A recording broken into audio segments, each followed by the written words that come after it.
Ladies, this is Miss Loden. We are starting our study of trigonometry today, and I want you to first look at this graph at the bottom of your screen. This is a printout of the sound wave that's made when you play a certain chord on your piano. You see this is the keys A, C sharp, and E.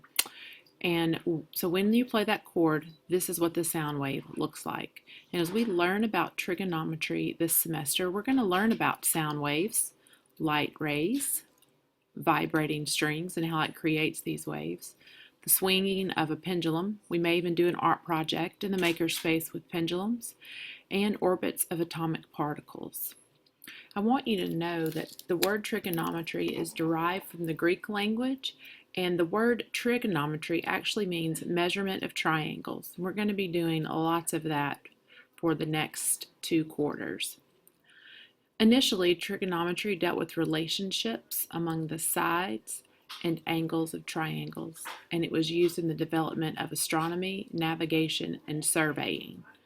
So when Galileo was discovering different things about our universe, he was using trigonometry. When Columbus sailed to our country, the United States, he used trigonometry for navigation. When you see men working out around your neighborhood, looking through little scopes and taking measurements, they're using trigonometry as they're surveying the land.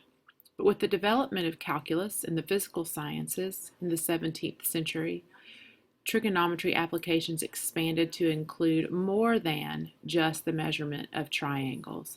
It includes a vast number of physical phenomena, including rotations and vibrations, and these that I spoke of earlier are where the vibrations came from. So that's a quick intro into what trigonometry is about. Well, we've got to start with the basics of trigonometry. And so to understand the basics, you've got to have some vocabulary. So let's talk about angles. What I'd like for you to do is pause the screencast and read A, B, and C yourself and see if you can't fill in these blanks on your own just based on your prior knowledge from geometry. Use a pencil so you can erase if your answers are incorrect. So turn this off, fill these in, and then turn it back on in just a second.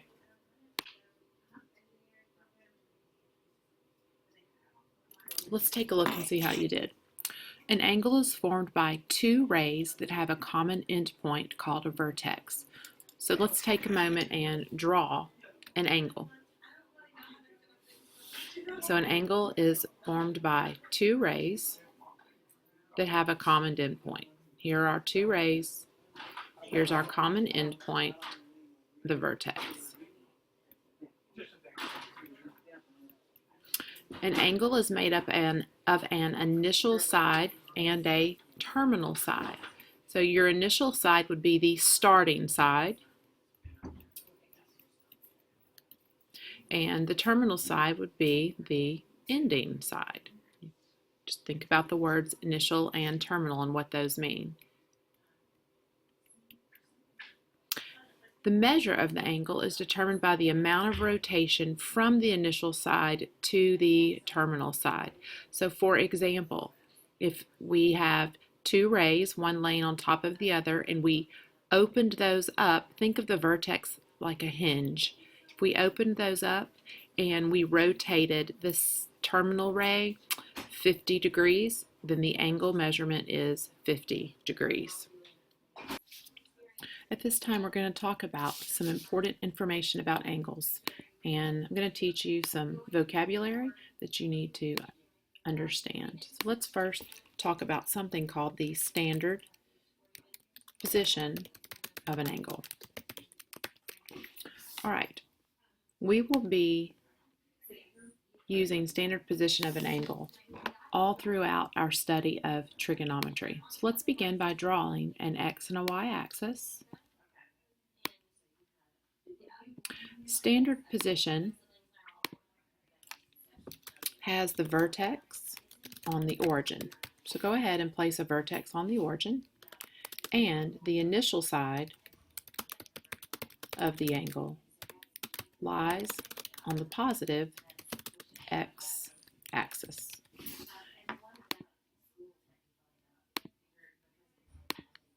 So if my vertex is at the origin and my initial side lies on the positive x-axis, then I have an angle in standard position. The positive x-axis also represents 0 degrees. So if both your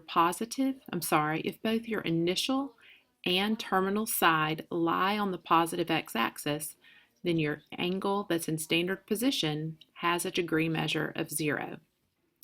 I'd like you now to draw a terminal side in the first quadrant and try to estimate approximately 30 degrees. So 30 degrees roughly here. Our vertex is at the origin, and to show that we've rotated only 30 degrees into the first quadrant, you'll draw an arc from the initial side to the terminal side with the arrow pointing to the terminal side. That shows that you have a counterclockwise rotation. This is important that you notate that you're traveling in the counterclockwise direction, because counterclockwise rotations imply that you have a positive angle measurement. So take a moment and jot that down. Counterclockwise rotations imply positive angle measurements. Let's stay on this coordinate plane, but at this time, let's draw a terminal side into quadrant 4, again, showing that you've moved approximately 30 degrees into the fourth quadrant. So I have my initial side on the positive x-axis, my vertex at the origin, and my terminal side is in the fourth quadrant. Because the vertex is at the origin and because the initial side is on the positive x-axis, we have an angle in standard position. This time let's draw our arrow showing that we have traveled from the initial side clockwise to the terminal side. Now while we have traveled only 30 degrees, because this is a clockwise rotation, this measurement is represented as negative 30 degrees. So it's important to note the difference between rotating clockwise and rotating counterclockwise. Let's make sure that you have that. So counterclockwise rotation is positive.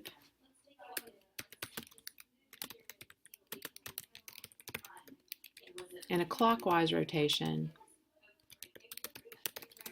is a negative angle measurement. So make sure you know the definition for standard position of an angle and how to draw an angle in standard position. Also make sure you understand that counterclockwise represents a positive angle measurement and clockwise represents a negative angle measurement. Let's draw a new x and y axis, and let's practice drawing a few more angles in standard position, also practicing determining whether that measurement is positive or negative. Okay, so let's draw an angle of 150 degrees in standard position. Remember, standard position has the vertex at the origin and the initial side is on the positive x-axis. So if this measure is 0 degrees, if the positive x-axis is 0 degrees, let's see if we can't figure out where positive 150 degrees is. Remember, if we travel counterclockwise, our measurements are positive. The positive y-axis would represent 90 degrees. If we continue traveling counterclockwise, the negative x-axis would represent 180 degrees. If we continue to travel counterclockwise, the negative y-axis represents 270 degrees. And if we continue back to the positive x-axis, we've now traveled a total of 360 degrees. So if we're going to draw a 150 degree angle in standard position, which quadrant would our terminal side lie in? And if you said quadrant 2, you would be correct. Very good. Remember to show that arc with an arrow showing that you've traveled counterclockwise and measure this as 150 degrees. Try to draw a negative 150 degree angle in standard position now. If the positive x-axis is 0 degrees and a clockwise rotation tells us that we're moving in the negative direction, then from the positive x-axis to the negative y, we've traveled negative 90 degrees. If we continue to the negative x-axis, we've traveled negative 180 degrees. If we continue to the positive y-axis, we have traveled negative 270 degrees. And if we complete our rotation back to the positive x-axis, we've traveled negative 360 degrees. So go ahead and now place your terminal side in the correct quadrant. And if you drew that in quadrant 3, you would be correct. Remember to draw your arc showing that you have a clockwise rotation and then label negative 150 degrees.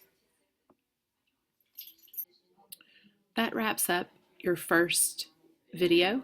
I'd like you to take a little break and then go to your second screencast, and we'll pick up where we left off.